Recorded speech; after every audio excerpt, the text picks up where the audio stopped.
BTO has been fundamental in my life with birds, and I want to pay something back. I've been a passionate bird watcher since I was 6 years old. I've seen the loss from my own back door.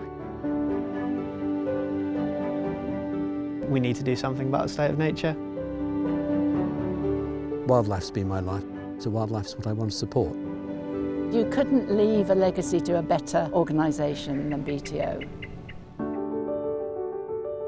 BTO is an independent research charity combining the efforts of our volunteer birdwatchers who are out there, kind of our eyes and ears as it were, and our professional scientists to analyse those data.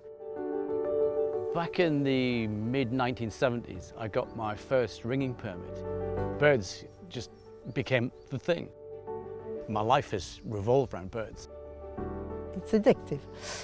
The unpredictability, I think, the lives they get on with, and they're so different to ours in a way. Pamela Rhodes was our aunt, and she was always involved, passionate actually, about birds. She was very into research and science of bird life.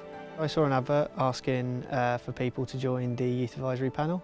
I think a lot of young people in nature have this as an element that you're usually the only one. To meet that community has actually really been quite heartwarming for me. In the late 60s, the first BTO breeding atlas was being researched, and I was asked by a friend if I could do some surveys for that, and I've done all the BTO surveys ever since. So I've been involved for a long time. We estimate the losses of about 73 million birds over the last few decades. There's been agricultural intensification, particularly in the 1970s and the 1980s, and we still see the kind of legacy of that. We see the impacts of climate change, and then other threats coming in like avian influenza. There's a whole range of things. We have many species that are declining, and I've been a passionate bird watcher since I was 6 years old. I've seen the loss from my own back door. Spotted flycatchers. We used to nest here in the nunnery garden. We've lost those for many years now. I think we're facing now sort of the real crux in that we need to do something about the state of nature.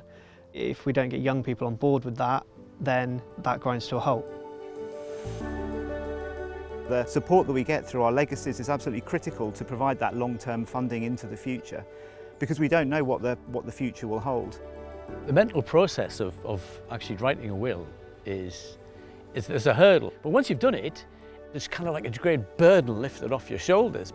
I want to make sure that my little bit of money can help this organisation for the future. Most of the members of the staff aren't just members of staff, you actually see them out bird watching. For them it's more than just a job, which I think makes it a much more worthy outfit to support. You couldn't leave a legacy to a better organisation than BTO. Pamela wanted to leave something for the future. She wanted to be remembered, and she deserved to be. By leaving the gifting will to BTO, you can help us secure a brighter and better future for birds.